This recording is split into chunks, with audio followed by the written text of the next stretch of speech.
One morning, James the Red Engine was in a really good mood. His paint was polished the night before, and he had an express run a few hours prior. Now, James was hauling trucks. However, they were empty and too tired to cause any problems.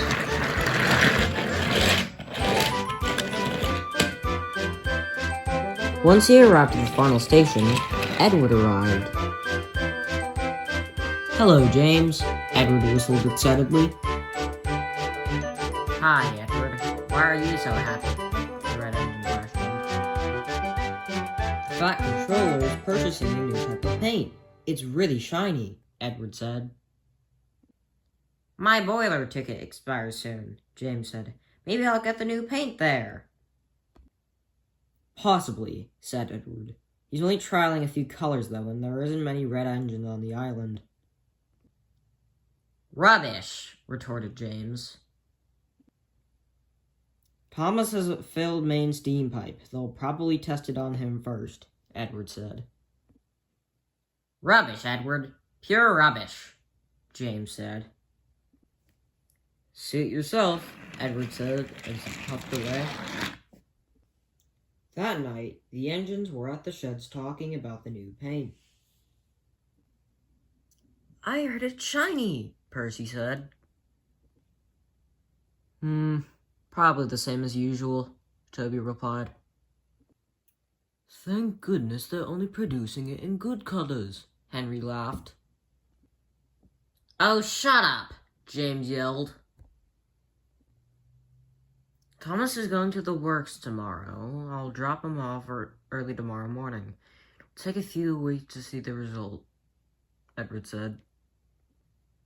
"Let's all get some shut-eye," Gordon yawned. All the engines agreed and went on happily to sleep. The next morning, as Gordon and James waited for their coaches, all James did was complain. "They don't need much red paint. Only I wouldn't need it," he moaned. "Silly little James, paint is for us more important engines," Gordon stated. "Quit your whining," said Henry. James left with the local, a very cross engine.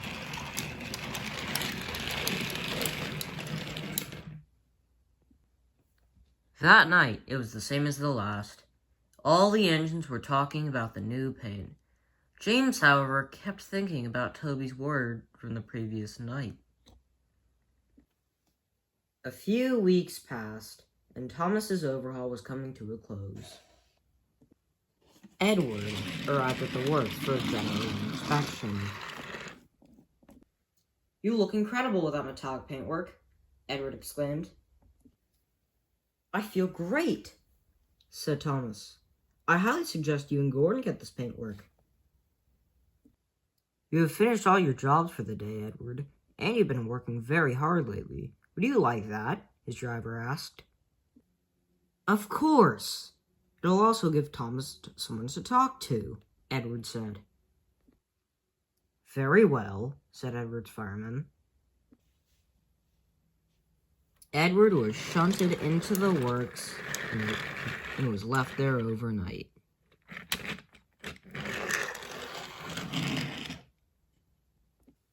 The next morning, Thomas and Edward arrived at Knapford to see all the engines waiting for them. "You look stunning," said Gordon. So shiny," said Percy. "It's majestic," James said quietly. "Too bad you can't have it," Henry chuckled. Eventually, time flew by and all the other engines got the paint.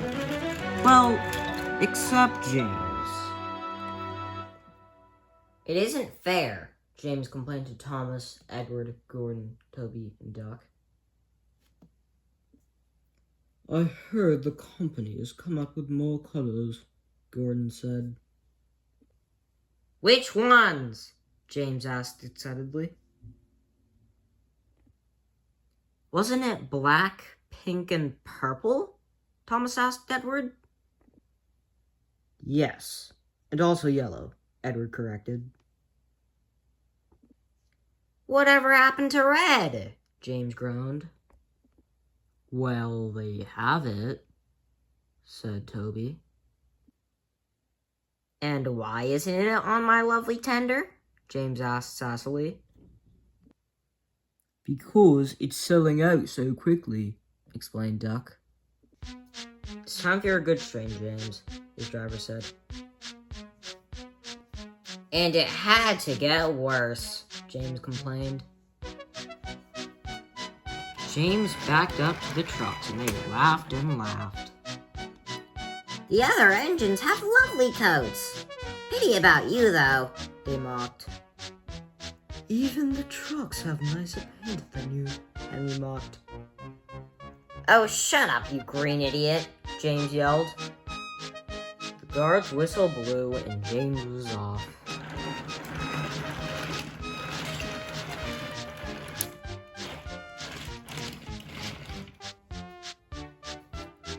James scurried down the line. He was making good time. The trucks got a bit troublesome over Gordon's Hill, however James was able to control them.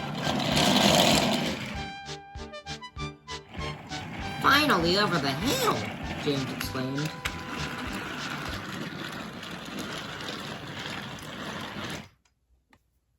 Eventually, James arrived at Edward Station. You can leave your trucks here. Bill and Ben will collect them, the station master explained. James went to rest in a nearby siding. But then, he saw the station master run up to him. I've been alerted that Percy is crashed at the bottom of Gordon's Hill. With the nearest engine, James, I'm gonna need you to rescue him, he explained. Fine.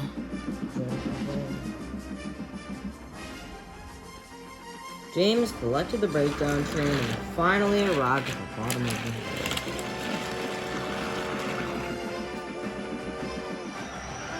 Thank you for rescuing me, Percy said.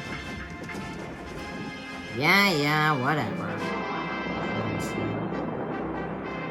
Once Percy was lifted onto the flatbed, James took him to the works. Once James had arrived home, he was greeted with cheers.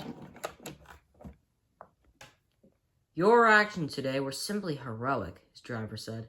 Next week, you shall go to the works to receive the new paint. No way! Thank you, driver, James said excitedly. The famous 8 finally have matching liveries, Edward said. Indeed we do, Thomas replied. I think James has been satisfied at last, don't you?